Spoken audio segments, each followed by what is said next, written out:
This webinar, like many others, is a first for us in trying to adjust to a different mode of operation and communication with FEA members. So as we move through this, we'll try to make adjustments as technology is sometimes unpredictable. Before we get into the substance of this call, let me first tell you how proud I am of the work of education employees from around the state and the work that I've seen over the past week. We've heard and seen the many selfless acts of giving from our hardworking members from across the state. Last week, as districts closed to students on campuses, our parents were met with a renewed level of appreciation for your work and your efforts. But here's the deal. We didn't leave them, and we didn't leave them alone. With very little notice, so many of you jumped right into this new world of distance learning, virtual schooling, and an almost complete redesign of lesson plans, course objectives, and assessments. I saw almost immediately people like in Miami-Dade County, elementary school teacher Cassandra Holmes on Twitter, transforming her living room into a virtual reading area for her students. And just yesterday, another super music teacher, Pam Richardson in Pinellas County, is preparing to receive her students virtually next week. And then the countless numbers of unsung heroes, the cafeteria workers, the paraprofessionals, secretaries, and bus drivers who have redefined their roles in almost every way to put meals on wheels, to feed our most vulnerable students breakfast and lunch around the state. The custodians who have worked to clean and sanitize school buildings and work areas so that we can all return at some point to an environment that is healthy and safe to work, right? And then there is the amazing work from our local leaders, our union presidents and vice presidents and secretary treasurers and executive board members from across the state, from the countless negotiating sessions and agreements across the state, to the phone calls and emails to and from members all over the state, to the social media presence that has kept all of us informed on Facebook, Twitter, Instagram, and even TikTok. The leadership displayed during this crisis has been monumental. Listen, we even had one of our union leaders in Bradford County secure 50,000 pounds of food that had been turned away from closed resorts in Orlando. Countless families and many educational support professionals benefited from these high-level leadership opportunities, the tact, the action. And Angie, I want to give you a big shout out in Bradford County for that. Thank you so much. And as you know, this virus has impacted our local communities, the entire state of Florida, and the nation, and in fact, the world. Tonight, we wanted to start with information from the larger vantage point and work down to the state, county, and school district issues, and most importantly, impacts or potential impacts to you and your family. With that said, we have two very special guests on tonight's call who will give you the national landscape. I am so honored always to have the leaders of the American labor movement, Randi Weingarten, the president of the American Federation of Teachers, and Lily Eskelsen García, the president of the National Education Association. Both, let me tell you, who have been working round the clock with Congress and people from all over this nation, in fact, internationally. And for that, I'm very thankful on behalf of the 145,000 members here. I want to give both of our national leaders big shouts out and thank you for being here. I know that you're in the comforts of your office, home offices at this point. And so this is our new world. Randi Weingarten, thank you so much for being on the call. And Lily Eskelsen García, thank you very much. I'm going to turn the floor over to Randi Weingarten, who is going to give us the national landscape as it relates to the American Federation of Teachers. Thank you so much for being here with us. Thank you so much, Fed. Can you hear me? Yes, we can. Can you? All right, because I have, so those of us who were born in the dinosaur age, using Zoom, using these things in our ears, all of this is a completely different way of operating and working. But there's going to be a whole lot of life lessons in all of this. And I am so honored to be with my dear friend Lily. I'm honored to be with all of our FEA leadership and membership, and what you just said about Fed and you and Carol and Andrew have been on phones with us day and night. But what you just said about the bus drivers, the teachers, the people who, and it was pretty amazing to watch you work with your commissioner on closing schools, and then to see the governor actually, I don't know, maybe something was wrong with his Wheaties today, but what he said today about opening schools and all of this other stuff was just a little kooky in terms of what we need to do. But watch a 3-day period of schools closing, grab and go lunches, the bus drivers, the teachers, the vulnerable kids, the getting help, childcare for our for our healthcare providers' kids. And then on top of all of that, trying to figure out how to do virtual learning and remote learning. We've made a lot of people like, by the way, in terms of that, which is, try to figure out how to do capstone projects or term papers or things like that. And we can deal with that a little bit in questions. I want to just do 3 quick things. Number 1, I want to tell you the kind of stuff that the AFT has tried to do over the course of the last 4 weeks. The first press conference we had on coronavirus was February 2nd. We have watched the administration squander the time that we needed. But even in light of that, we have focused on 3 things: the health and safety of our members, our communities, and the well-being of everyone. Number 2, focus like a laser on the health and safety of our healthcare workers. We have 300,000 in our union who are working every single day with people who are getting sicker and sicker. And number 3, the work that people have done to try to buffer the economic impacts of what's happened because of the economy basically coming to a halt.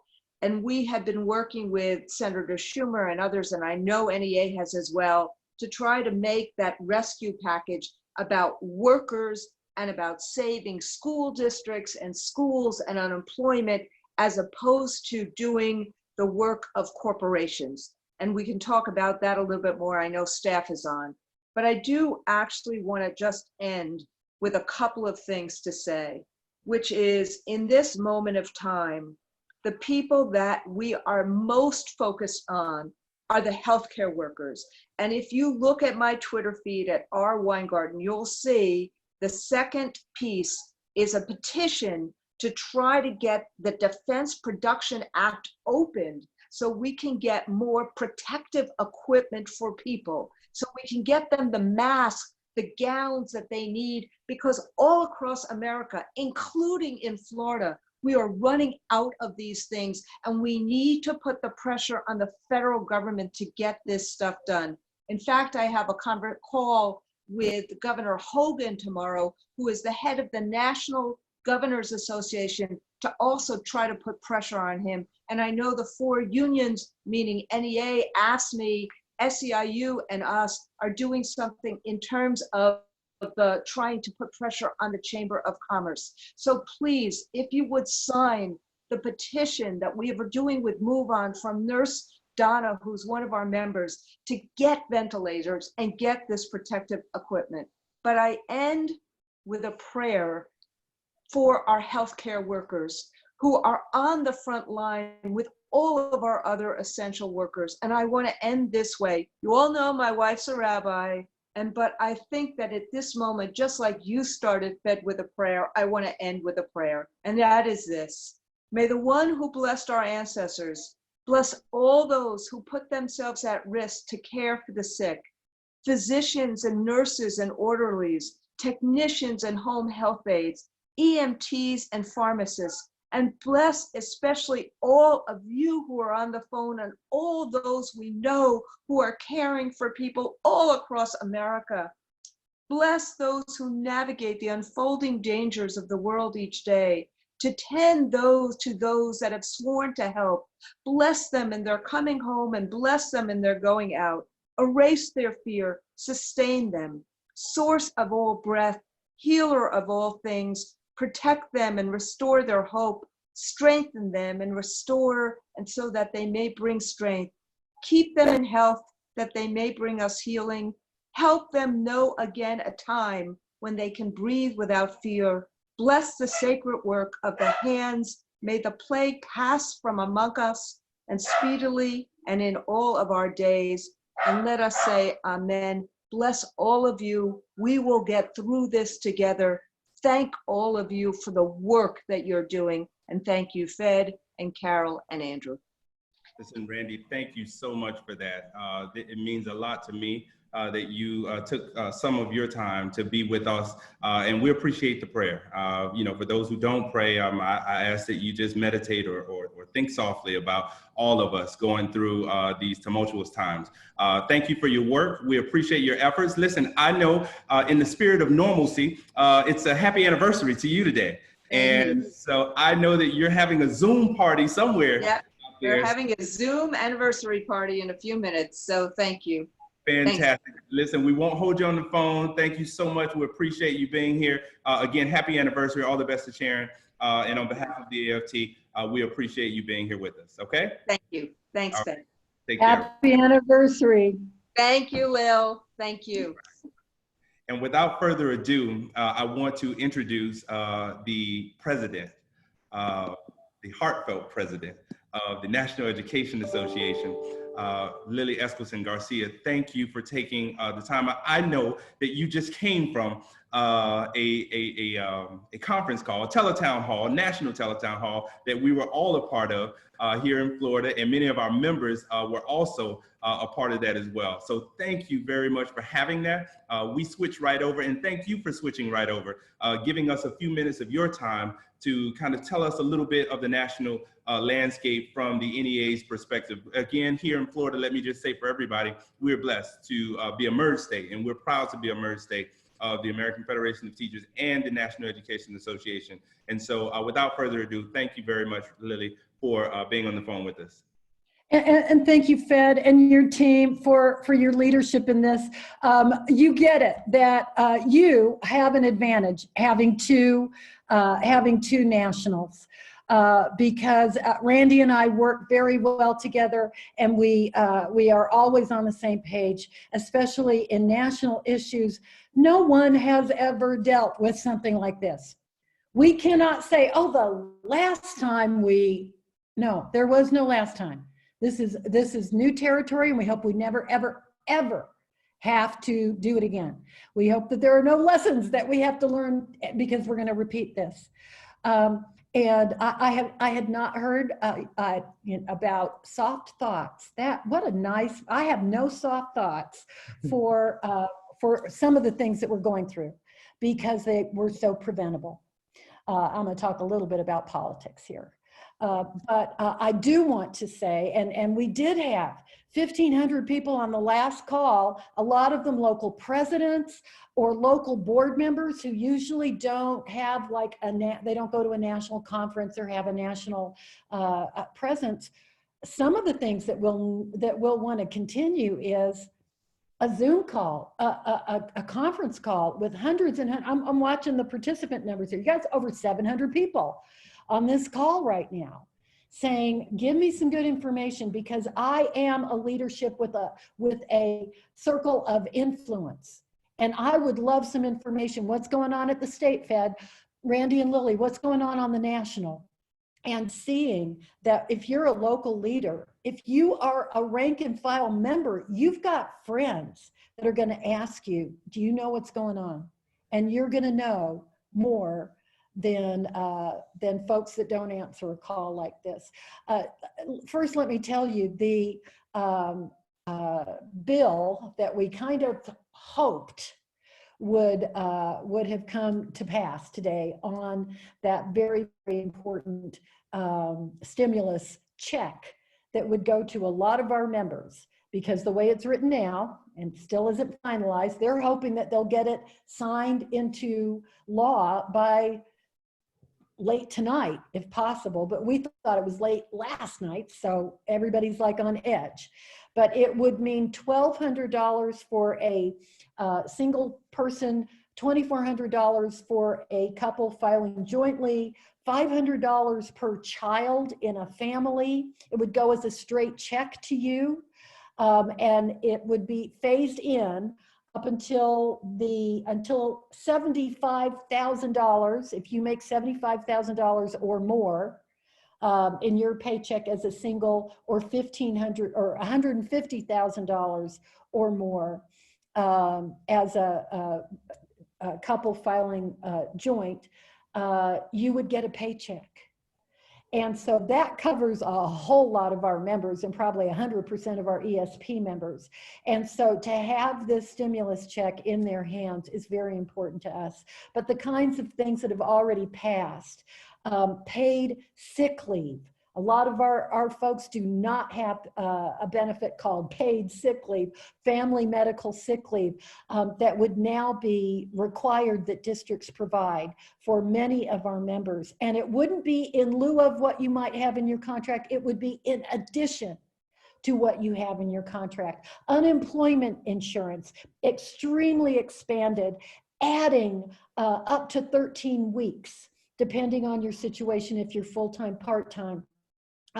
If you get sick, if you have to care for a sick person, if you were laid off, if your school is closed, those are the kinds of things you can find information on the details as they are being developed, as we analyze the legislation that has already passed and the legislation that we're hoping will pass any hour now. You can go up to NEA.org/coronavirus. So anything that is happening because of this health crisis, you will find on there. We're getting a lot of questions on what's our policy on distance learning. We know there are ways to do this well, and we know there are terrible ways to do this. And by the way, we know that something that works for kids who have a nice tablet at home and nice Wi-Fi and parents who can hook them up will not work for some of our kids that don't have Wi-Fi, that don't have a tablet, some of these kids are homeless, and their parents are living in crisis. So we don't want a district to just check that box and go, well, this is what we're doing for our kids. It's a YouTube thing. Good luck to you. We have to be the voices in the room, in those locals, sitting down with superintendents saying, what are you doing for our kids that don't have access to technology and Wi-Fi? All of those things you are going to find suggestions, what other people are doing, NEA.org/coronavirus. And by the way, I just have to say this, because I got a question on the other call saying, all right, so Donald Trump is saying that it's all going to be back to normal by Easter. Do we think it's all going to be back to normal by Easter? Short answer, oh, hell no. There is no doctor, there is no professional, there is no scientist that is advising the federal government or your state government that in mid-April, we're going to be out of this. Everyone is saying on their best advice, we are going into this crisis. We are now looking at opening up convention centers to put hospital beds in convention centers. We have a president of the United States that is throwing out this date with no regard to what the professionals are saying. And it is shameful and it is irresponsible. And so we are begging everyone to ignore this irresponsible, shameless president who says, well, I think it'll be Easter. No, it won't. And my sixth graders would know that. Listen to the professionals. And I want to end with this, Fed, because I think that there are lots of people out there who are opportunists. And they don't like elections. They really don't believe in our democracy. And I'm going to say to the folks on this call, if you weren't on the other call, here's what I told them, is we are going to make sure that people can show up and exercise their right to vote. I believe that there are going to be folks who try and shut down our elections in November. We are monitoring voter suppression, which was shameful enough in the last election. And we are going to challenge any attempt to limit voter rights, to use this crisis as a way to say, well, you know, maybe we should wait until January or next election. Maybe we should not have a vote. Maybe we should make it more difficult for people to vote. Maybe we should put off our national election.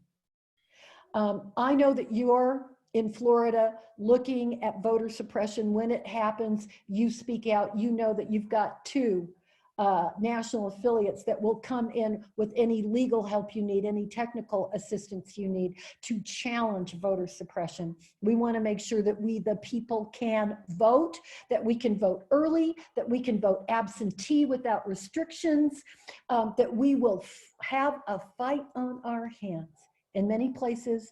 And Florida, you know, you were ground zero for voter suppression, even after you passed a bill to let people who had done their time with a federal offense, had done their time, and you made sure that they had the right to vote, and people tried to shut that down.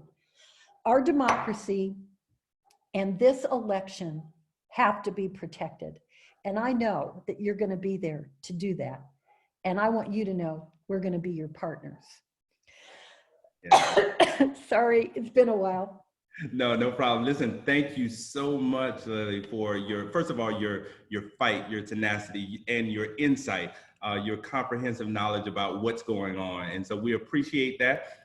This is with love from Florida. And not only with love, but it's with fight. It's with a fighting love that we will not only support our members here in Florida, but the support for us nationally, knowing that we're in this network of mutuality through the NEA means a lot.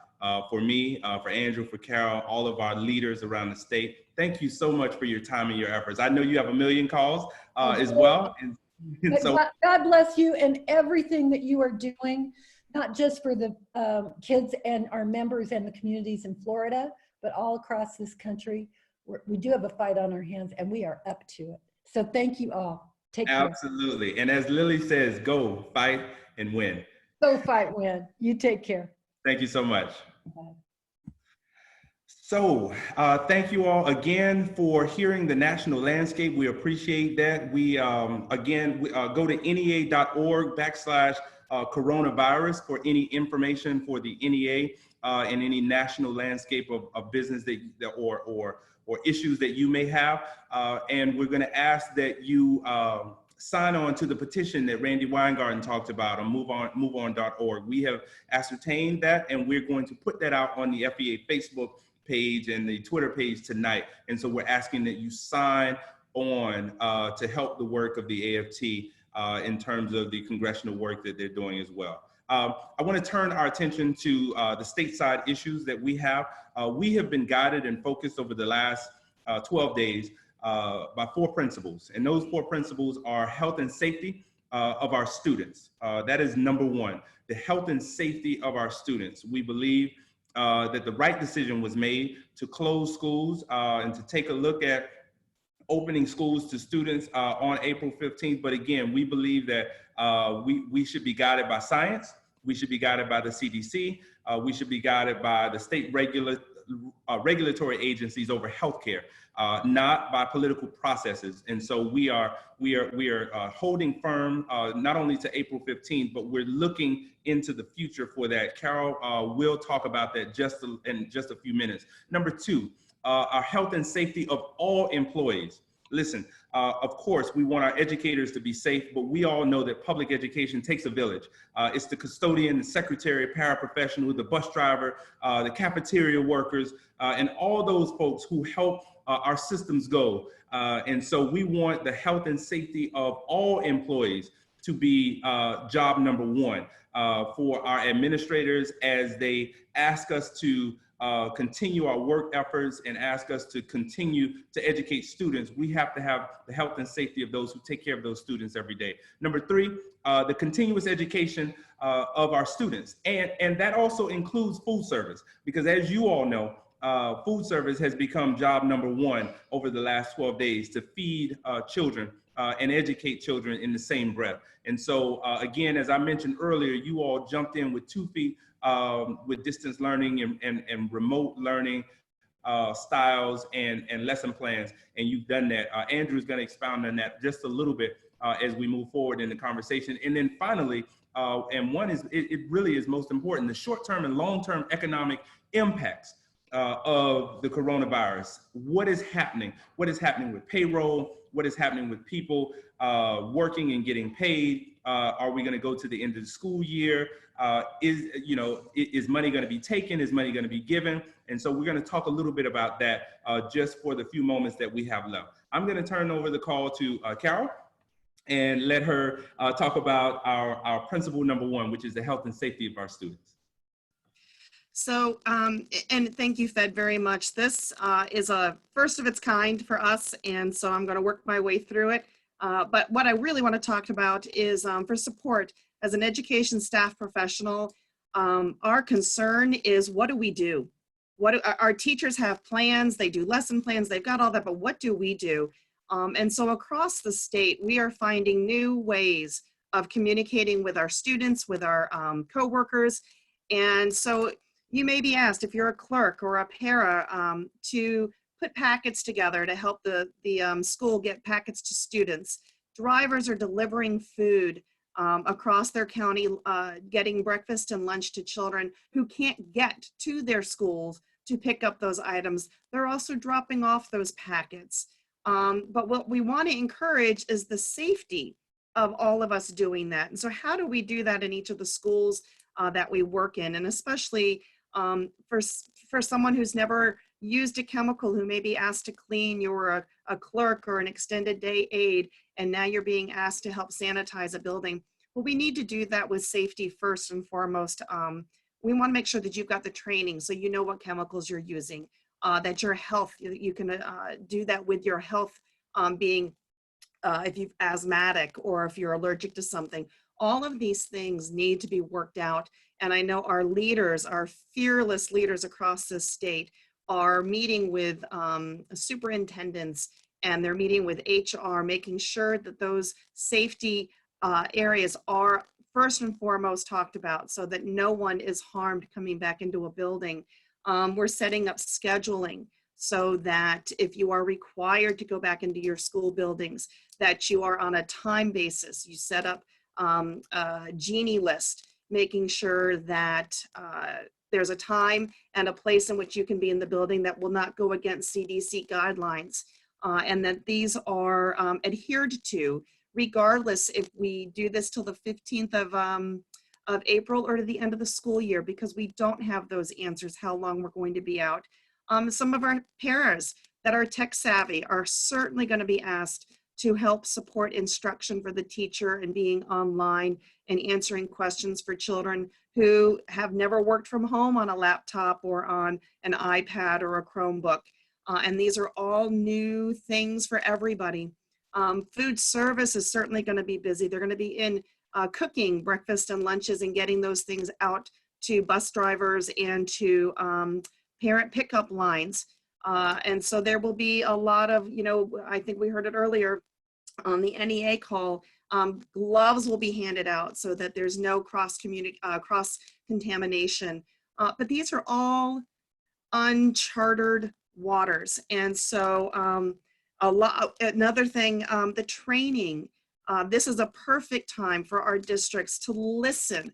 We've asked for professional development for support staff. Now we can be given it. It's online. We should be making sure that if you want to go from a food clerk position to a paraprofessional, well, here's the path, a continuum growth. Here's the path to get there. And so a lot of the districts are now letting us know that professional development will be readily available for those who we can't find a job for, but who still want to contribute. And so there's going to be, I know for me as an ESE paraprofessional in my district, we are going to be able to do a ton of autism and special needs, trauma-informed programs online. That will be checked by the district, obviously. But what I do say is reach out if you've got concerns and you're a support staff person. Reach out to your districts, your local union teams, and let those concerns be heard. Don't stay silent and then walk in and be terrified that you're doing something that your health will be affected. So I know there's going to be a lot of follow-up through here, but that's what I can impart as an education staff professional. Really, the teachers know what they're doing, and we just want to know what we can do to continue to support children going through this uncharted territory. Thank you. Thank you so much. I'm going to turn it right over to Andrew. We have several questions in the queue. Immediately following Andrew's short presentation, we're going to go right to questions and answers and try to get to as many of your questions as we possibly can with some very short answers so that we can adhere to time as well. Okay, I'll turn it right over to Andrew. Thanks, Fed. And I am going to keep it short just to make sure we can get to those questions. So, you know, the question, even some of the questions that we've seen already, and as Carole said, first and foremost, we've got to be concerned about the health and safety of everyone in our public school system, which includes all of you. It includes our students. And so that has to be paramount. And so we've seen a lot of districts move towards this online learning platform or variety of platforms. And we've had a lot of questions. What's going to happen with student promotion? Are they going to be able to go on to the next grade? What happens if students were struggling? Are they automatically going on to the next grade? All of those things are going to operate as they normally do from what we understand at this point. It's going to be a decision that you as the professional, the people at the school, your administrators, as well as the parents make jointly. We know the governor, when he talked about the school closures and talked about waiving a lot of the statutes and not grading schools, he said at that point that parents could retain their children if they so chose. And again, we are saying that should be a joint decision that is made with you as the professional, the support at the school, as well as the parent. There's been questions about teacher evaluation. And so we want to let you know that right now, the Commissioner of Education, the Department of Education, has waived the requirement for teacher evaluation. And they've also waived the requirement for teacher pay to be based on an evaluation. So those are in place right now. And I got to tell you, and I know Fed mentioned it earlier, our local union leaders have done an incredible job. They have been on the phone many nights with us. We've been talking and sharing across the state some of the things, and they are, of course, working with districts to try to make sure we address all of these things in the local with the school district. Every school district is handling things slightly different, but absolutely we want to make sure that our interests are looked out for, our students' interests are looked out for, and that we're continuing as much as possible educating our students. And one of the things that our national unions have said, and you heard a little bit, is this idea of giving us the flexibility as professionals to do what is best for kids. So whether you're a teacher who is planning lessons and would rather use like a platform like we're using now, such as Zoom, or whether you want to use a platform that your district has, you should be allowed to do that. You should be able to do what is best for your kids. What about those special education students? How are we making sure that our ESE students that have the greatest needs are getting those supports? It's very challenging at this point. And so we've got to work with parents. This is where paraprofessionals can be really helpful too, in helping work with those students who need that additional support virtually or on the phone or through a variety of ways. Our number one mission has been in this work, we have got to be smart about how we do this. We have to be reasonable about how this is approached. And we have to make sure that as much as possible is able to be done from home to ensure the safety of everyone involved in our public school system. And so we're going to continue to do that. That is what our local leaders have been doing. They have been under an incredible amount of stress and pressure, just like so many of you, in trying to balance and make sure that these issues are looked forward. And they have been doing an amazing job. So with that, Fed, if we can, let's open it up to questions. And I'm just going to remind everyone, you can raise your hand and we will see that. And that's one way for us to be able to to call on you and get you to answer a question live. You can also put questions in the chat below, the Q&A below. We have quite a few questions there. And Fed, one of the first questions I saw, if you want to take a stab at this, is the governor today made a comment about how closing schools may not be an effective way, and kind of indicated that maybe we should open them shortly there after the 15th, where we know they're closed till the 15th. You want to respond to that? Well, yeah, sure. Let me just try to let people know that we should discern between politics and science. And what we know that social distance is something that is working. It's not only working here in the state, but it's working across the globe. And so for a politician or anyone to speak out of turn in that way that says that closing of schools would not help, listen, that's somebody who is not adhering to the science that we're hearing from doctors, not only who are in the administration, in the federal administration, but these are doctors nationally that is saying, giving us time and time again, social distancing is one of the surest ways not to have what's called community spread. And what I will insist that all of our members do is to make sure, one, that you are in a safe environment. That safe environment should be in a sanitized building that is clean. It should have some supports around social distancing. It should have sanitation in a sense where you can wash your hands readily, because or you should be provided with an opportunity to have hand sanitizer. Those are the kinds of things that you should look for as we have administrators to ask you to go back to school. And listen, you are working. You will have to go back to school at some point. You will have to show that you are doing work. And so there has to be that effort. But for a governor to say that closing of schools has no scientific value, I think that is unfortunate. Those are unfortunate remarks to make. Very good. Fed, just along that line, and then we're going to get to one of our speakers, one of the people who's raised their hand, which is Jude Bruno. We'll get to in just 1 second. Before we do that, Fed, along those same lines, someone asked, well, what happens if they make us go back and then we get COVID-19? Is that considered workers' comp?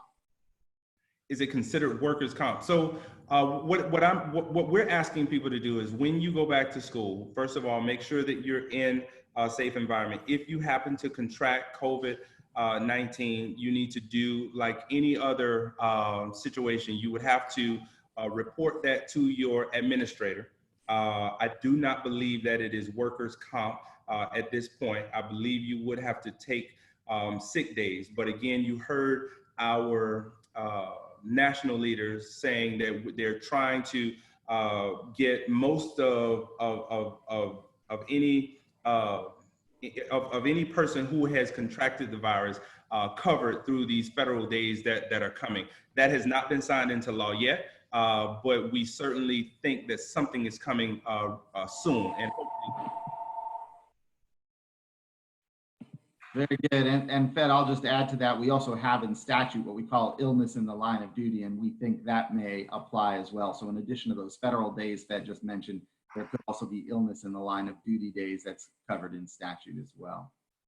Yep. And let me also say one more thing, because we have local leaders that are negotiating different terms for their district. So I would in turn tell all of our members to make sure that you stay in contact with your local CTAs, with your local federations, whatever it is that they are saying is the closest contact point to you. So if you're in Miami-Dade, of course, it's the United Teachers of Dade. If you're in Duval County, it's Duval Teachers United. Wherever you are, make sure that you stay in close contact with your local union.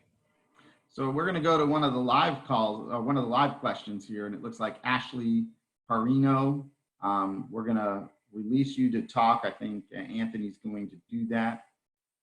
Hi, Ashley, are you there? Ashley?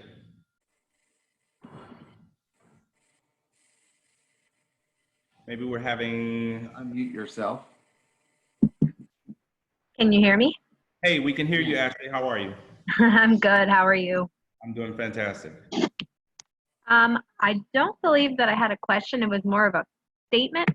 I Yes, mean, ma'am. I believe that, you know, being able to social distance ourselves and still be able to provide education to the students is, I mean,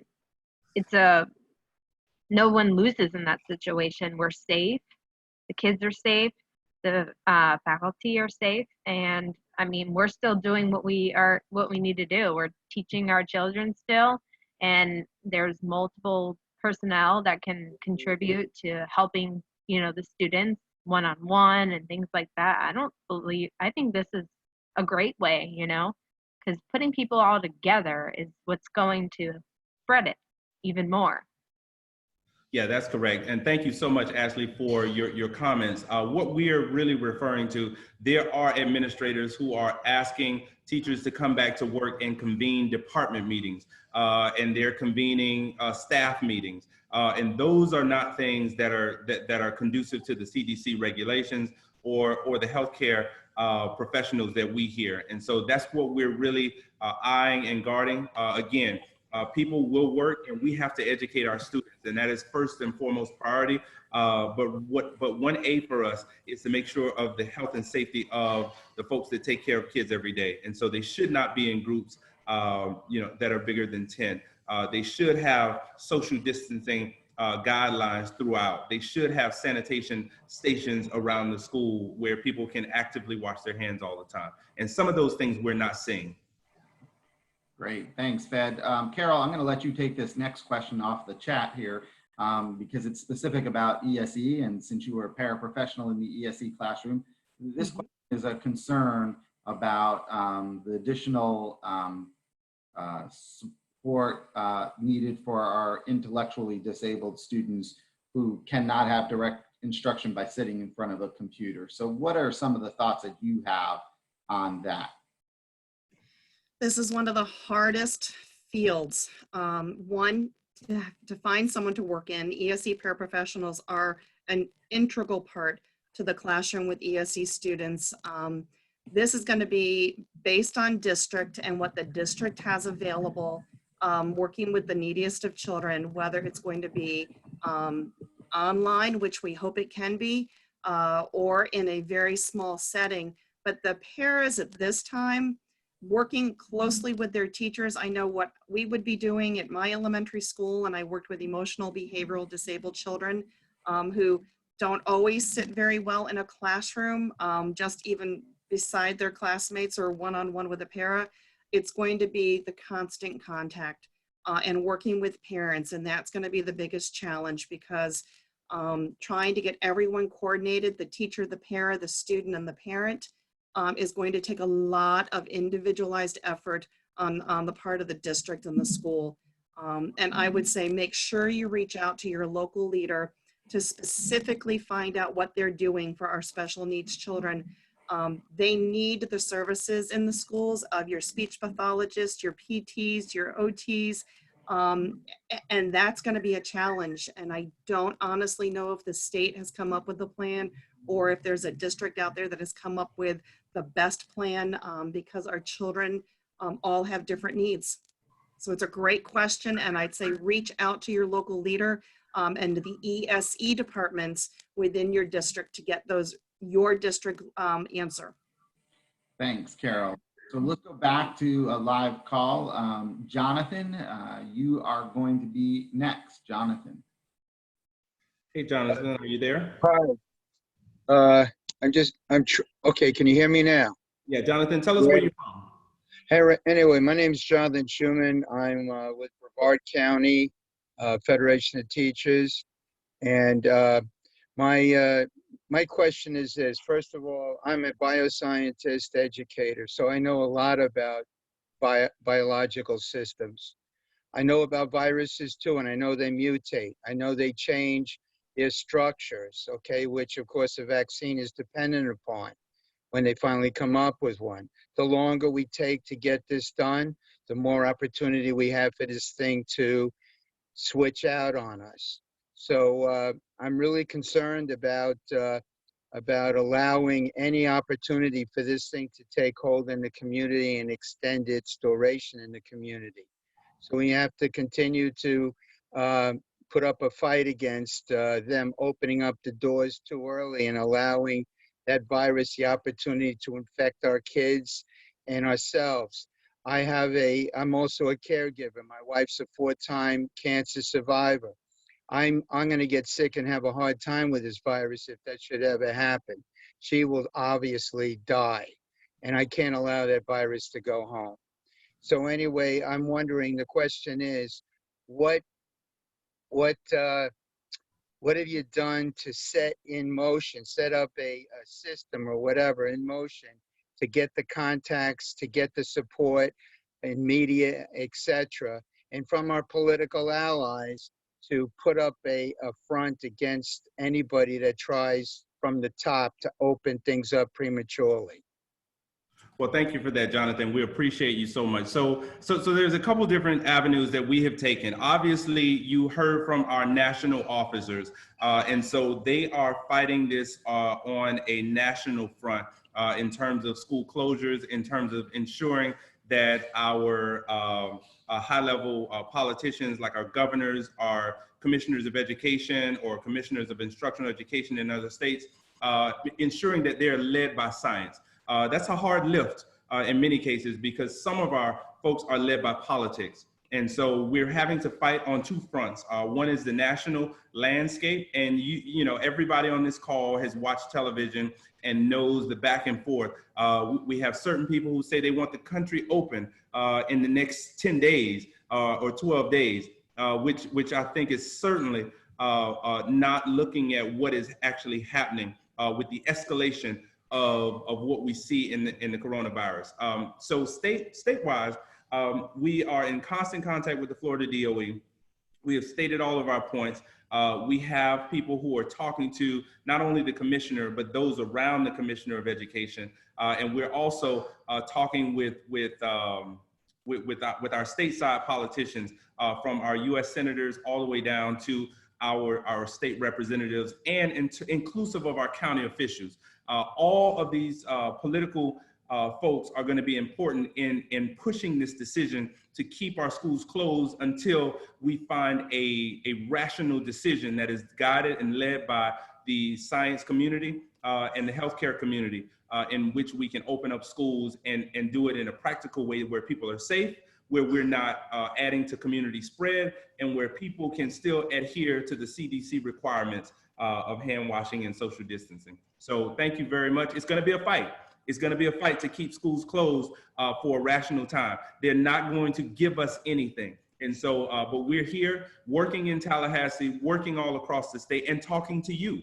And the fact that you know this information, we're going to ask you to spur into action if that needs to happen as we get closer to April 15th. But thank you so much. And our locals have been doing an amazing job with staying in communication with each other and with us as we continue to go down this path. Fed or Carole, whoever wants to take this one, this question is about the digital divide for our students. So those students who may not have technology at home, even though districts are providing equipment, we're hearing in some districts it's not enough for every child who needs it, or the internet is too spotty in some areas of our state. What do we think we should be doing as it relates to the digital divide, and how can we all advocate together on that? Yeah, so this was hoisted upon us about 10 to 12 days ago. It was not only hoisted on us, it was hoisted on the internet itself. So let me just talk about the internet and the capability of the internet with potentially millions of people on Wi-Fi, millions of people who were not 2 weeks ago on the internet. And how there is a high expectation that we don't have the bandwidth statewide to support that. And so we're talking with cable companies. We're talking with the technology folks in and around the state. One, to support the number of people that are now or that will be gearing up starting Monday, because we know that 45 districts are now on spring break. On Monday, when everybody in the state turns their attention to distance learning, to Wi-Fi systems that they need, we anticipate some problems. Two, is every child does not have a computer. That's just the sad reality of where we are. It is beyond gender, it's beyond color, it's beyond race. What we always tell our lawmakers is that poverty matters. And now they're starting to see what we're talking about. There have been districts that have been racing to get a device in the hands of every child, where there is, what we call digital deserts, where there is no Wi-Fi, where there is no connectivity. In some of our rural areas, connectivity is a problem in a normal sense. And so that's going to be, one of the things that we face. Listen, we don't have a fail-safe answer to the digital divide. We know that there is one. If you're in a rural place, in many of our places that have been ravaged by hurricanes in the Panhandle, they're having problems with Wi-Fi. They're having problems with getting online. If you're in some of our urban settings, and they're high poverty Title I areas where people are challenged with money and finances, and sometimes don't have lights, let alone Wi-Fi, that's going to be a problem as well. And so we're working with that. The other side of that is we're working in trying to make sure that teachers and our para-educators have the devices that they need, have the Wi-Fi systems that are necessary on their end. In some cases, that's not the case. In some cases, many of our para-educators can't afford to have a Wi-Fi setup in their house or connectivity in their homes. And then, what do we do about the price of cost to our educators as well? And so those are issues that we're working on. I will tell you that our local leaders have stepped up to the plate. Some of our school districts are partnering with local cable companies to provide more access. And so I will tell you it's a work in progress, but we're aware of the myriad of issues that are out there with the digital divide. Hey, great. Thanks, Fed. So just so everyone knows, we now have over 100, almost 110 questions and people waiting to ask a question. So we're going to try to get through as many as we can. Some of them are very similar, so hopefully that will cover it. But we're going to go to Robert now, who has a live question. So Anthony, if you would. Hey, Robert, are you there? Robert? Let me see if we don't hear Robert. I see Valerie Hugert in the queue. Can we? Yeah, let's do Valerie. Hey, Valerie, are you there? Hi, I'm here. Hi, can you tell us where you're from and state your question? Well, I am actually new to the area in Okaloosa County right now, and I actually have a lot of questions, but my main concern is that I'm a para and I have type 1 diabetes, and we are supposed to be reporting back to school on Monday. However, we haven't been getting much guidance, none of the paras actually, as to what's going to be going on. So who do we get those answers from when we can't get them from our administration? Okay, if I heard you right, it sounds like you are a high-risk employee that is being told to go to report back to work on Monday. And so what I would ask you to do is make sure, I think you said you're in Okaloosa, if I'm not mistaken, it was a little muddled in there. And so we have a very strong and active union in Okaloosa, and their president, Jordan, will certainly be able to help you. And I know that she'll be available via email or text or phone call on tomorrow. What I will tell you is this, your safety is paramount to that. And if you feel that you are at risk, know that you have some safeguards. You are being guided by the CDC. You are being guided by health professionals, and your administrator should certainly be adhering to all of those guidelines. And if they're not, then you provide that to your local district, your local union, and they will be able to fight that battle with you. And Fed, I think she's a para from Okaloosa. So Valerie, I would absolutely reach out to Patrick Strong, He is working closely with Jordan and the Okaloosa School District to make sure that everyone is safe in their job descriptions going forth on Monday. Okay, the next question I'm going to actually take, because it's a question about what about music teachers and art teachers and those who teach a little bit subjects that are not necessarily allow themselves to be so geared towards the online platforms. And so look, there are some programs out there, and what we've been hearing from a lot of districts is we've got to make the best of this situation. So as a music teacher, and Fed's a music teacher, so I'm sure he can add as well, there are things you can do, even as art teachers. So for example, an art teacher might do a video of them teaching a concept or a drawing skill set and ask the students to then do a project and take pictures of it and show it back to them, if you can do that through an online capability. Music, there are programs out there. Some districts have programs out there that allow for an online capability. But certainly you can do some things about instrument, if it's general elementary music, which is where I taught at the elementary level, you can certainly do things dealing with note and name recognition. I know my daughter, who's in elementary school, is still practicing her recorder and able to record that and do her work that way. So there are certain things that may be a little bit clunkier, if you will, but it's certainly, there are ways to do it. Fed, you want to add anything to that? Yeah, what I would tell all the teachers on this phone call, go to sharemylesson.com. It is sponsored by the American Federation of Teachers. It's free lesson plans, sharemylesson.com. And you can go search through that. It is probably at this point the biggest national resource of lesson plans that any teacher can go to. It is absolutely free. You make your account. It can help give you some guidelines. They even have new technology-based lesson plans that they're taking people through. There are all sorts of things there. Again, I could not imagine trying to reinvent myself, in doing a band class remotely. But don't forget, there are things like music appreciation. There are things like ethnomusicology. There are things like music history and music theory. Those things you can still do, and those things are very sound kinds of ways to educate students. But again, I don't want to go through the detailed process of just music teachers. Sharemylesson.com is the biggest and free national resource and treasure trove of lessons that anybody can find in the nation. All right, next we're going to go to a live call, question, and that's Stephen. Hey, Stephen, are you there? Yes, I am, gentlemen. Thank you very much. Steve Corney, Seminole Education Association. Hey. I think you've emphasized about the difference between politicians and people who believe in science.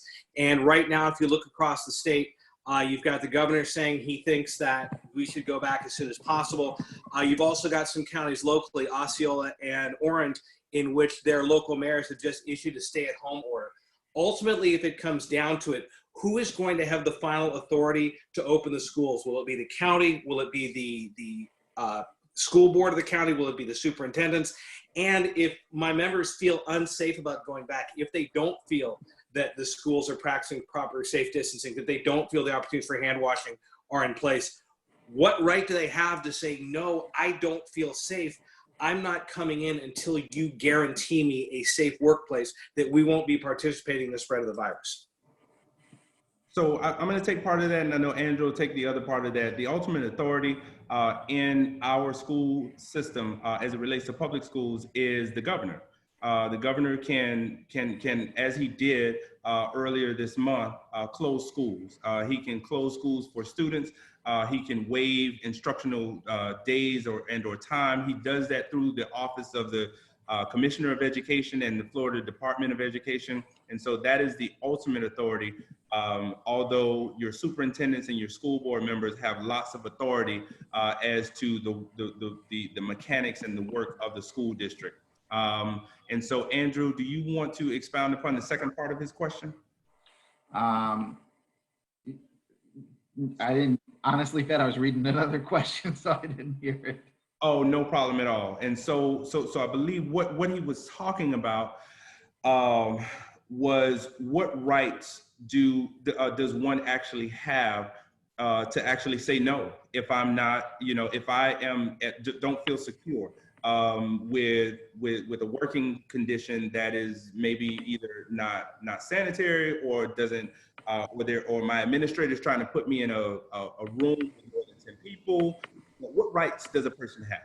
So listen, this seems to be it's interesting you say that, because as those were the questions I'm reading, I'm trying to stay up on the questions you all are typing as well. And so here's what I would say. That seems to be a dominant theme. Our school's going to open after April 15th, since we're close to that point. We don't know the answer to that at this point. What we continue to do, and what I think everyone should continue to do, is listen to the health professionals. We already have some school districts, we mentioned this earlier, some school board members, some superintendents who have said, we're not going to open school for the remainder of the year. And so I think a lot of our school boards are going to be in that position, and they do have the right to do that. So what we're going to do is we're going to continue to lead with our local leaders. They've been doing an incredible amount of work. They are going to continue that. They are right there with you. Always, always, always talk to your local president about concerns before we even get to that point. Right now, in a lot of places in this state, there's actually stay-at-home orders in Orlando, in Gainesville, in Fort Lauderdale, in Miami-Dade. I believe there are those stay-at-home orders. Others may come.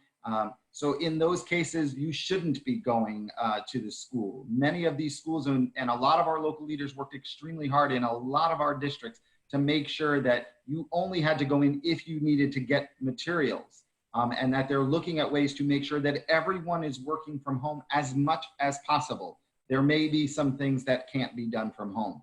Right, Andrew, let me also insert this. Put everything in writing.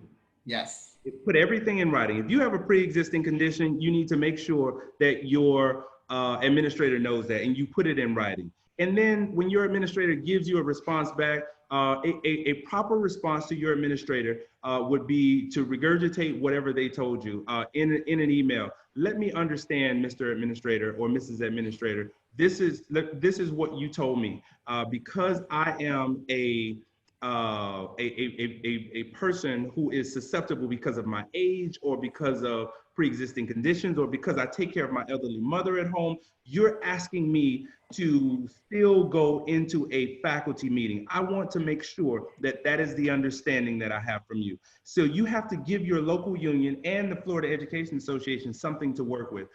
Make sure that you put whatever it is, any directive that you have, make sure you save every email, make sure you save every directive, and make sure that whatever correspondence that you're giving to an administrator, that you put it in writing and make sure that you get the response back in writing so that we can help navigate these waters. Listen, we don't want to bump heads in these times right now with administrators, but we will defend our members when something is not right. There are CDC regulations, there are healthcare representatives that are telling us that we must be in a safe environment. A safe environment means that you have to have a station to wash your hands, that you should not be in a faculty meeting with 30 other colleagues, that you should have a simple solution to social distancing, and that if your building has not been cleaned and or sanitized in a way that it wasn't 2 weeks ago, then that's not a safe environment. And so we're going to hold true to that, and we're going to defend our members. Politically, we're going to defend them legally, and we're going to do whatever it takes to make sure that people are safe and that they can work and that they continue to be employed and be paid. Ed, can I interrupt real quick? I want to just remind everyone, when we talked about share our lessons and getting PD, ESPs out there, education staff professionals, there is professional development on Share My Lesson through AFT and through the NEA.org websites. There is a ton for education staff professionals to do PD at home and be able to show your district that you've done it. And I just wanted to make sure I shared that. So we're going to go and do another question that is live, and it is Sharon. Sharon, you're on. Hi, Sharon, are you there? think you're on mute, Sharon.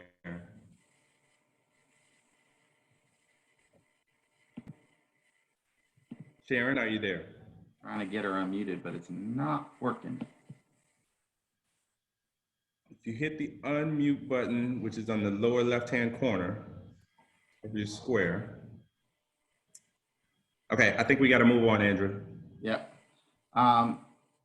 Okay, so Fed, I've seen a lot of questions that people are asking again about how we support kids if their parents aren't ensuring that they get online, and so what do we do with kids who aren't doing the work is really the question there. If they're not getting online once we start the online stuff, and if the parents aren't responding to teachers. So there's no fail-safe answer to any student that is either, refusing to do the work or can't do the work or doesn't have access to the work.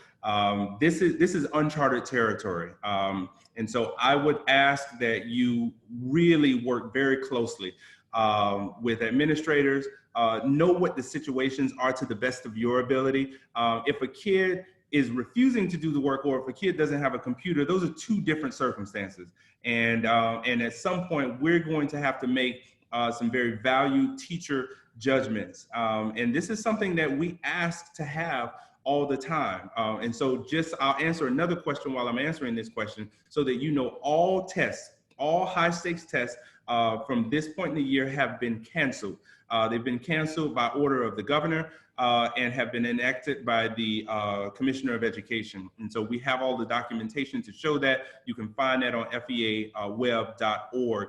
We have all of the Florida Department of Education documentation that has been given over the last 10 days. I will tell you that I will err on the side of caution.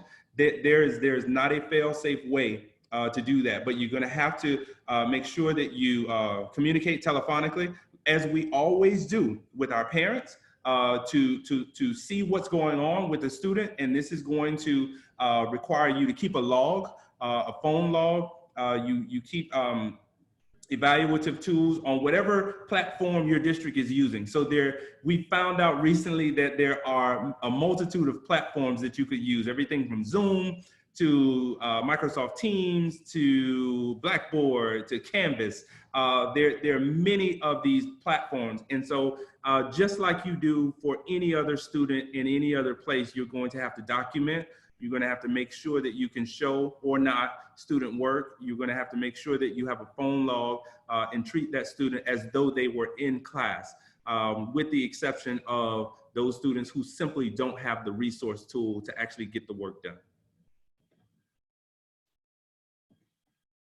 So Fed, it is almost 8:15 at this point, so maybe two more questions. I know there's a lot more in the queue. We'll let everyone know we are going to put this out and we are going to try to respond to all the questions. I think a lot of them are duplicative, so we did. But let's go to Greg next for a live question. Hi, Greg, are you there?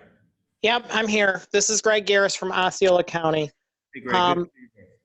Yeah, I am fully concerned with them trying to open our schools back. But I also, after spending time in Tallahassee, I think I pretty much know that the current political powers that be with the Department of Education are opportunistic people. And I'm concerned about what do we do once this is over and we finally go back. I'm concerned that they're going to use this as an opportunity to say, well, we have a teacher shortage, so we really can just go to virtual and pile in huge classes and very large amounts of student to teacher contact as a way to then shutter some of our brick and mortar public schools. So this is my concern, is have you guys even thought about, once this plague and scourge is over, where do you think they're going to land on from here? Yeah, so it's all hypothetical. Thank you, Greg, for that insight. And we have thought about that a little bit. Listen, what this has really taught me is that nothing replaces the magic that happens between a teacher and a student. There is no computer, there's no virtual school, there's no remote learning that can actually replace the time and attention of looking eye to eye to a student and a teacher, knowing whether the light goes on or off, whether you need to provide more resource or not, or there needs to be more time spent or not. Nothing replaces that. And so we're going to fight like heck to make sure that all lawmakers understand the value of who we are. I will tell you this, that I know that parents have a renewed respect for who we are and what we do in our public schools. Because after spending 2-3 days home with your own child, not only having to have those conversations, but educate, but teach, but learn, teaching and learning, and the reading process and the math process and the science process, those things take time. They take patience, they take skill and know-how. And so I think we have redefined who we are as educators. I do not believe under any circumstance that we will be in some wave to go to virtual school full time. I think there are still too many digital divides. There are too many digital deserts out there. There are too many people who do not have the technology that are necessary. And next week, we haven't even passed the test yet of can the internet throughout the state of Florida support the millions of people who will be going on virtually next week. And so we believe that we're going to have some blackouts. We believe that we'll have some technical difficulties from time to time, but in no circumstance and under no prescribed terms do we believe that we will have some move towards virtual education. If that is a move, we are going to have to be the firewall, not only to protect our students, but to protect the profession in which we all love. All right. So Fed, I have a two-part question here. I guess that this is going to be the last question of the night, and I don't know if you want to take a stab at it or you want me or Carole to, but there's two questions here that keep coming up. One is about unemployment for some of the hourly folks. And so maybe we should talk a little bit about the funding mechanism, but there is unemployment in the state of Florida, and there is federal legislation around that as well to enhance it. And the other part is around sick leave again, which I know we talked about earlier, but maybe ended a little bit on that. And this is more related to if they do bring us back, which we don't know when that's going to happen at this point or when a decision will be made on that, probably not till we get much closer to April 15th. And like we said, there's a lot of work still to be done there, a lot of information from doctors and experts. But if we did, and you're in a high risk category and you have no sick leave, this was specifically a bus driver that actually asked that, they have no sick leave left, what happens if they're in that high risk category? And again, I think the federal legislation may be addressing that as well. Right. So the first part of your question is unemployment. And then I will defer to you, Andrew, to kind of talk about some of those federal regulations. Let me talk about the teacher aspect as it relates to unemployment. Teachers in the state of Florida are not unemployed. Let me just say that. Teachers, paraprofessionals in the state of Florida, full-time paraprofessionals are not unemployed. All of our districts have received all funding. All of our districts have received all funding that will fund our school districts till the end of this school year. Okay, so let me repeat that one more time. There is no school district that has not received their full allocation to keep people employed throughout the rest of this year. Now, hourly employees are slightly different, and I'm going to let Andrew talk about that. But I want to tell you that our first mission has been to protect our members' health and safety. But number two is to make sure that every single person is employed to the end of this school year. Our school districts have the money to pay employees to the end of the school year. How they do that is going to be, how the work relates to getting paid is going to be different from county to county. Some people are on total remote learning or digital learning. Some people are going to do partial in and out. Some people are changing times in which people come in. We're asking again that you check with your local school districts to make sure, not only your local school districts, but your local unions, to make sure that you get all the pertinent information concerning negotiations of contracts, MOUs, LOUs, LOAs, and MOUs, I'm sorry, I use all these acronyms, Memorandum of Understanding, a Letter of Understanding, a Letter of Agreement between the union and the school districts. Andrew, you want to talk a little bit about sick leave and hourly employees? Yeah, absolutely. So first, I'm going to talk about both in the federal law. So the federal law is enhancing unemployment benefits. So if someone did, and again, the district would have to say, you're not going to be working, and the districts are funded through the end of the year, and the DOE told districts, we are not going to mess with your funding, so you can pay all your employees as if everything were normal. So the DOE did direct that to the districts, and our local unions presidents have been awesome in the work to make sure that everyone is protected on that. So if you have a question specifically on that, contact your local union. But if you have a spouse even that was laid off and they work outside of education, or a child who was laid off and works outside of education, or anyone else you know, the federal law that they are working on right now, when that gets passed, that has an additional enhancement of unemployment benefits and runs it through the end of July. So that's going to be really beneficial to anyone out there who is in that situation. As it relates to sick leave, what the law says, and they already passed the sick leave law aspect, that was passed, that was the second piece of legislation passed as it relates to coronavirus. That law was passed and says there are 10 days available in addition to any leave you might have. Districts have to use that 10 days first, and that's for if you are quarantined, if you are high risk, or if you have a corona-related illness. So that would be available to anyone in that situation for at least 10 days. So again, hopefully decisions will be made based on what the doctors and experts are saying and the scientists are saying, and we will make decisions in that way. That's hopefully what our state will do and what the federal government will do, which will ultimately protect us. First and foremost, that's what we're going to do. And I know our local unions are continuing to have conversations about high-risk people and making sure they do not get put in a difficult situation. So with that, I'm going to turn it back over to Fed and Carole for any closing comments. Really appreciate everyone being on this evening. We may do another one of these in the future as things continue to develop. And again, Fed, go ahead. Awesome job, everyone.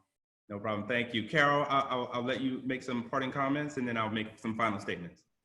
You know, I'm a very prayerful person, and I know that I will be sitting here and praying that come Monday, when we all go online, when all of our students are expected to be going online, that, you know, there is a calm in all of us, that when we get frustrated, that we just take a breath and we, soft thoughts, I think is what Fed said earlier, that we will get through it.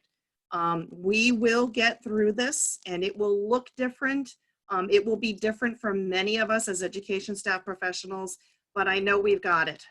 Every one of us makes, changes the life of a child.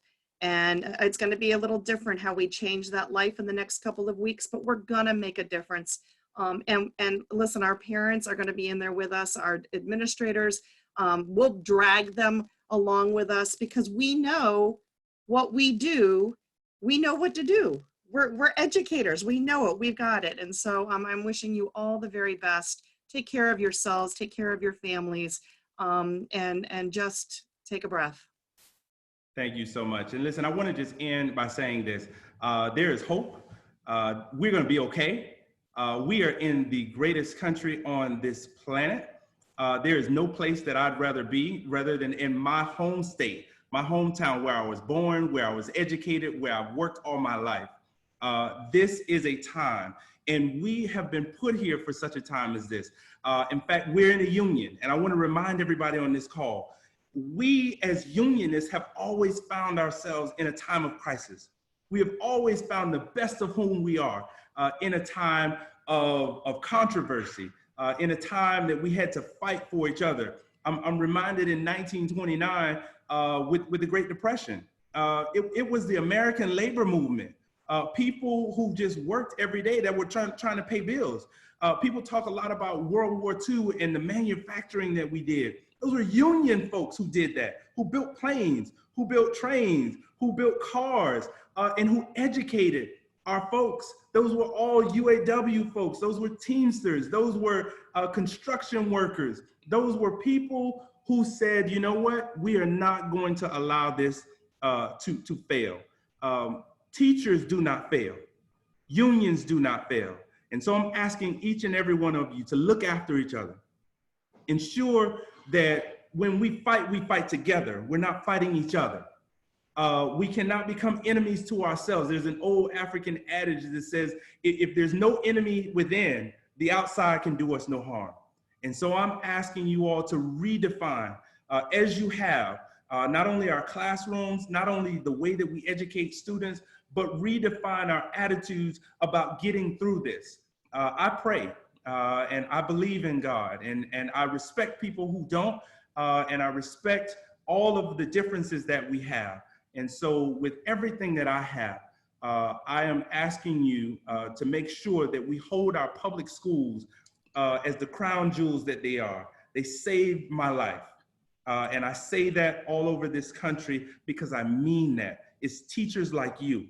It's paraprofessionals like you. It's bus drivers who have become so important to the very existence of students each and every day. It's secretaries that are on the buses giving food to kids who can't eat.